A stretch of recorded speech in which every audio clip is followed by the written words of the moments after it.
खरं म्हणजे राहुल गांधी दिवस-रात्र मतचोरीचा आरोप करतात. पण मतचोरीचे बादशहा कोण असतील, तर ते राहुल गांधी आहेत. राहुल गांधी हेच भारतातल्या मतचोरीचे बादशाह आहेत, वोट चोरीचे बादशाह आहेत. आणि मी केवळ जसं राहुल गांधींची पद्धत आहे,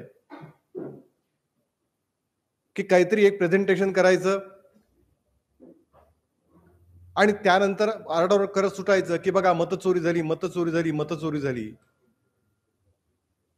आणि मग काँग्रेस, राहुल गांधी, काँग्रेस आणि त्यांची इकोसिस्टीम हे एका सुरामध्ये मतचोरीचा आरोप करत सुटतात. प्रत्यक्षामध्ये एक साधा पुरावा ते सादर करू शकत नाहीत, असं मी बोलणार नाही. कारण मी जे बोलतोय, ते न्यायालयात सिद्ध झालेल्या गोष्टीच्या आधारावरती बोलतोय. घटना कालची आहे. आणि पुन्हा एकदा सांगतो, ही घटना कर्नाटक शासित काँग्रेस, जिथं काँग्रेसचं राज्य आहे, अशा काँग्रेस शासित कर्नाटक राज्यातली आहे. काल कर्नाटक उच्च न्यायालयाने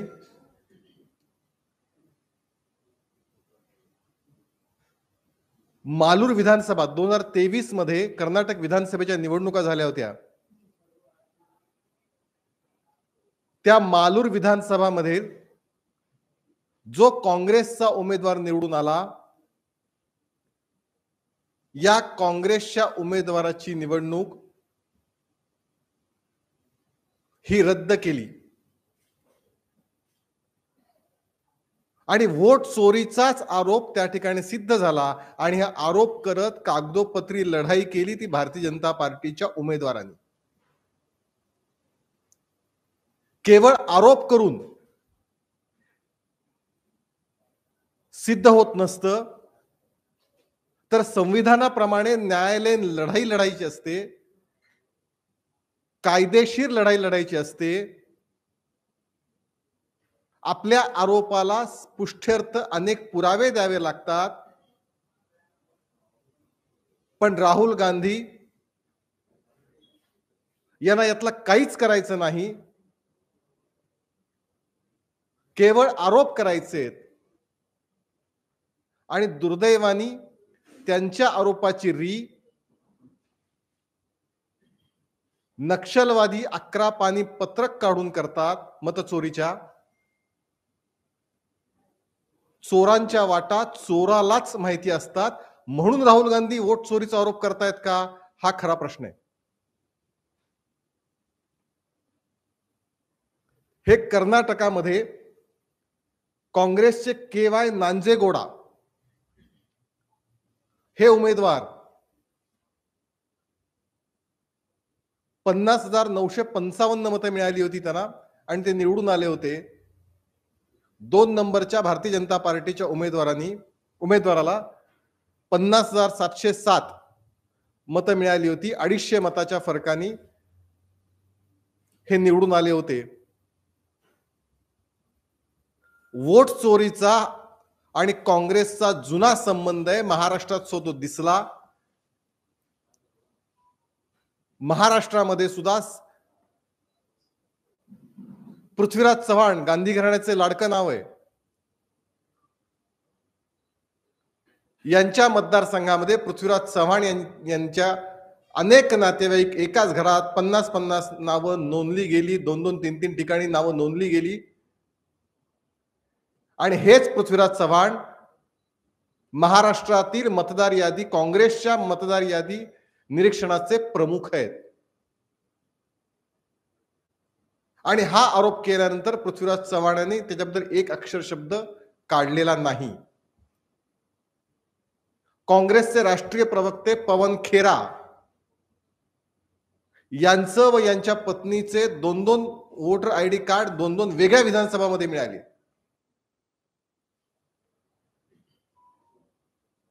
त्यामुळे राहुल गांधींचा जो हा प्रयत्न आहे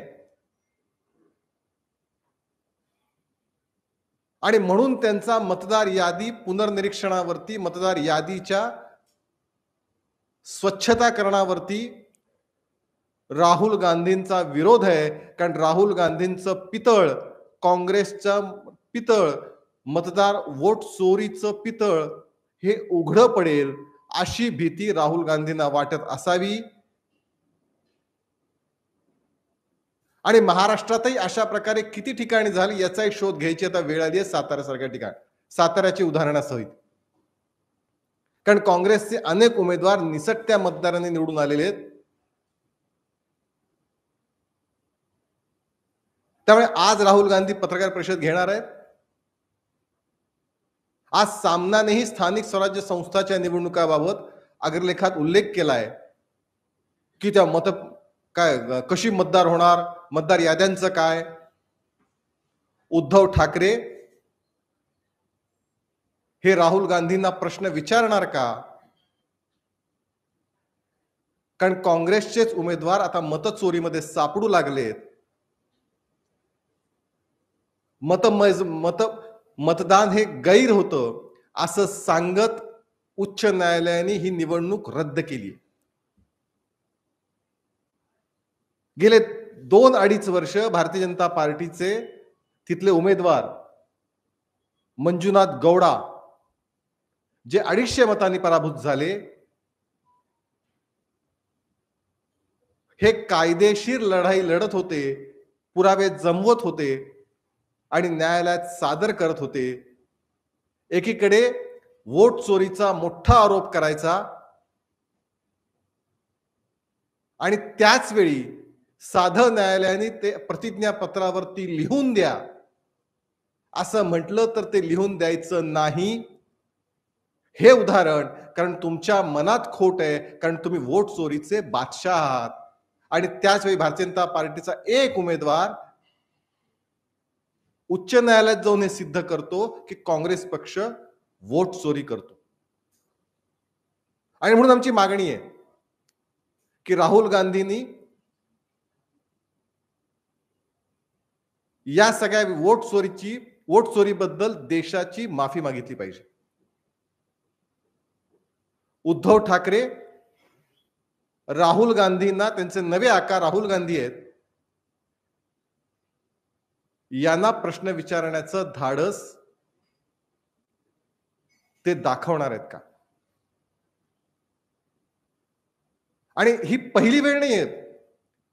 मला आजही आठवतं 1916-17 महाराष्ट्रात सुद्धा माधुरीताई मिसाळ यांच्या विरोधामध्ये काँग्रेसच्या कार्यकर्ता अशाच पद्धतीने, त्यावेळी त्यांचं टूलकिट होतं मतदार यंत्र,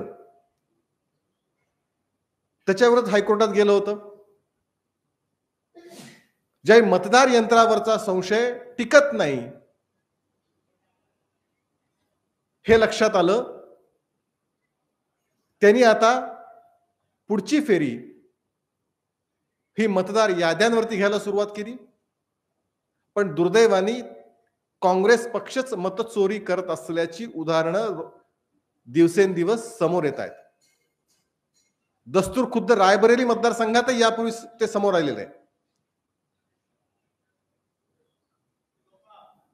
त्यामुळे अशा वोट चोरीच्या बादशहानी आजच्या पत्रकार परिषदेत काही विषय मांडण्या अगोदर ही जी वोट चोरी देशभर काँग्रेसकडून चालू आहे त्याच्याबद्दल पहिल्यांदा माफी मागितली पाहिजे, तर थोडीफार नैतिकता त्यांच्यात शिल्लक आहे असं म्हणता येईल. काय प्रश्न विचार? मी तेच सांगतोय. आणि म्हणून म्हणजे चोराच्या वाट्या चोरालाच माहिती असतात. वोट चोरी कशी होते, काँग्रेसवरती आता हे बुमरँग उलटायला सुरुवात झाली आहे. आणि म्हणून एका पाठोपाठ जी उदाहरणे येत आहेत आणि ही न्यायालयीन लढाईत लढलेली कुठल्याही पद्धतीचं उठलं आणि आरोप केले, ही जी राहुल गांधींची शैली आहे,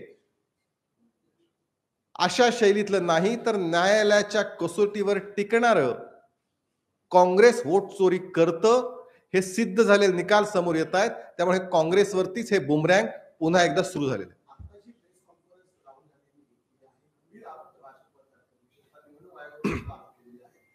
अल्पसंख्याक समाज असेल, आदिवासी समाज असेल आणि मागासवर्गीय समाज आहे, यांना टार्गेट केलं जातं. यांची नावं मोठ्या प्रमाणात बोलली जातात. जे काँग्रेसला मिळणारा मतदार आहे त्यांची नावं वगैरे देतात. दुसरा महत्वाचा त्यांचा आरोप केला जातो आहे की ज्यांच्या नावाने हे अर्ज भरले जात आहेत त्यांना माहितच नाही की आपली नावं वगैरे जात आहेत.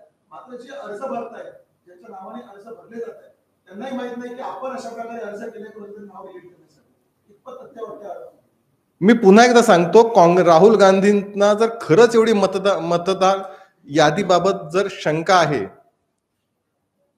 तर साधं गेल्या वेळी जे त्यांनी न्यायालयाने निवडणूक आयोगाने सांगितलं की तुम्ही ऍफिडेव्हिट लिहून द्या, ते लिहून द्यायचं धाडस ते आजही करणार नाहीत.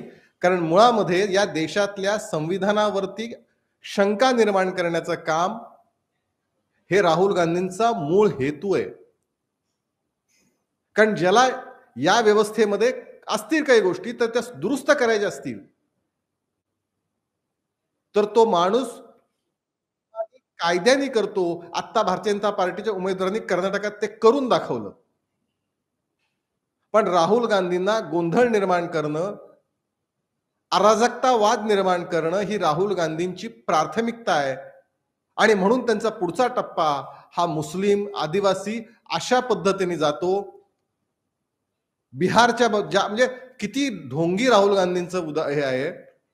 ज्यावेळी बिहारमध्ये मतदार यादी पुनर्निरीक्षण कार्यक्रम झाला, मतदार यादी ही आक्षेपासाठी प्रसिद्ध करण्यात आली. बिहारचं आता लेटेस्ट उदाहरण देतोय आणि राहुल गांधींसाठीच देतोय.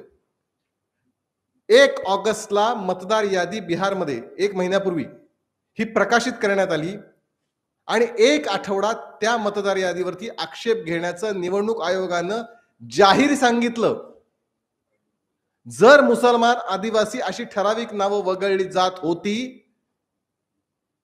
जर काँग्रेसचे मतदार वगळले जात होते, किंबहुना काही चुकीचे मतदार घातले होते, तर राहुल गांधींनी किंवा काँग्रेस पक्षाने एक तरी आरोप, एक तरी आक्षेप हा मतदार यादीवरती घेतला का? याचं उत्तर नाही. ज्यावेळी मतदार यादी आक्षेपासाठी प्रसिद्ध केली जाते, महाराष्ट्रात हे घडलेलं आहे. महाराष्ट्रात सुद्धा ज्या विधानसभेच्या निवडणुकीच्या वेळी याद्या सर्व पक्षांना प्रसिद्ध केल्या जातात की तुमचं म्हणणं मांडा. महाराष्ट्र काँग्रेसने त्यावेळीही आक्षेप घेतला नाही. मी मुद्दाम जाणीवपूर्वक बिहारचं 1 ऑगस्ट ते 8 ऑगस्ट उदाहरण दिलं.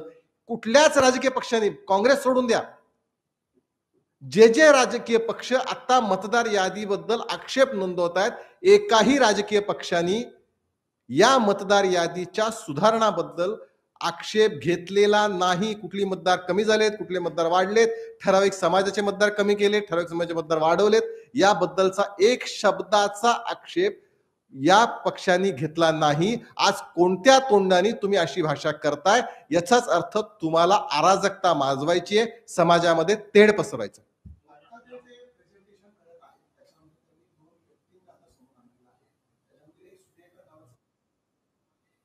मिनिटांमध्ये तब्बल 12 अर्ज भरण्यात आले. तर दुसरा एक नागार्ज नावाचा व्यक्ती त्याच्या नावाने 38 सेकंदामध्ये 2 निरीक्षणचे अर्ज भरले. ती अर्ज पहाटे 4 वाजून 10 मिनिटांनी भरले. त्यांचा हाच आरोप आहे की ज्या व्यक्तीच्या नावाने अर्ज भरले जाते त्याला माहितीच नाहीये. असं आहे. महत्त्वाचा आरोप म्हणजे त्यांनी याला सोडूनच केला आहे की जर कुठलाही अर्ज तुम्ही निरीक्षणचा भरला तर मोबाईल नंबर नंतर ओटीपी जातो. त्यामुळे कुणाचे नंबर्स आहेत, कुणाचे ओटीपी आहेत आणि हे सर्व जे अर्ज प्रक्रिया झाली ती मध्यवर्ती कॉल सेंटर झाले, असा एक गंभीर आरोप केला. मी विरोधी पक्षनेता आहे, माझ्याकडे सर्व पुरावे असा एक दावा. माझं म्हणणं आहे, सगळे पुरावे घेऊन तुम्ही न्यायालयात किंवा शपथपत्रावरती निवडणूक आयोगाकडे का जात नाही? अतिशय साधा मूलभूत प्रश्न आहे. एक दुसरा असं तुमच्या माहितीसाठी सांगतो, ज्यावेळी त्यांची पहिली पत्रकार परिषद झाली त्या पत्रकार परिषदेमध्ये ती अशीच काही माणसं हजर केली होती आणि त्या माणसाने नंतर सांगितले आम्हाला काही माहितीच नव्हतं, आमची दिशाभूल करण्यात आली होती. हे गेल्या वेळीच्या पत्रकार परिषदेमध्ये सांगितलं गेलं, त्याच माणसाने नंतर बाहेर येऊन सांगितलं.